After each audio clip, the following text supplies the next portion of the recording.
تو جب بعثت رحمت عالم صلی اللہ علیہ وسلم کے موضوع پر بات آتی ہے تو یہاں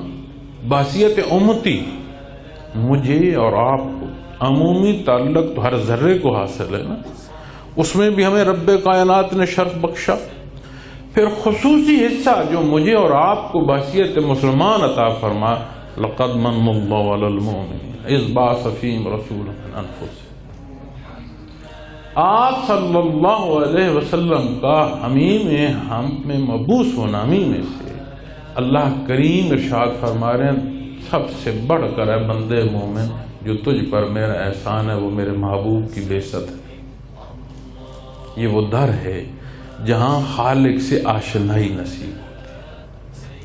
وحدانیت باری تعالیٰ سے لے کر رب کائنات کی رضا تک، اور رضا سے اس کے قرب کے پہلو یہیں سے نصیب ہوتے ہیں۔ یہ کلام ذاتی ہے، ہمیں عطا ہوا لبھائے محمد الرسول اللہ صلی اللہ علیہ وسلم، وہ نسخے جو دلوں کی صفائی کی ہیں، جو قلوب کو صفائی بخشتے ہیں، وہ ہمیں نصیب ہوئے کلب اثر محمد الرسول اللہ صلی اللہ علیہ وسلم۔ اب جب ہم مل بیٹھیں گے اس موضوع پر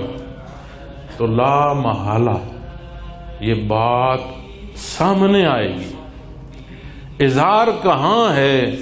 یہ اظہار کون کر رہا ہے، اس اظہار کے ساتھ جو رب کائنات نے اسے حیات کی فرصت عطا فرمائی ہے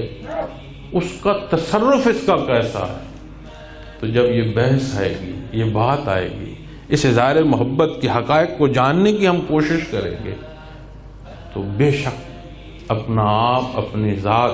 ترازو میں آ جائے۔ اظہار محبت محمد الرسول اللہ صلی اللہ علیہ وسلم میں کہاں کھڑا ہوں، دعویٰ میرا کیا ہے، حقیقت میں کہاں کھڑا ہوں۔ تو جب ہم اس بات پر پہنچیں گے معزز سامعین کرام تو پھر قید نہیں رہے گی اس اظہار محبت کی کہ ماہ مبارک ربیع الاول آئے تو یہ اظہار ہو۔ یہ محبت و عشق ماہ و سال کی قید میں مقید کی نہیں جا سکے گی، یہ زندگی کی ایک ایک سانس ایک ایک ربط کے ساتھ ایسے جڑ جائے گی کہ جب سانس ٹوٹ رہی ہوگی تو بھی بندہ مومن شہادہ پڑھتا ہوا دنیا سے روانہ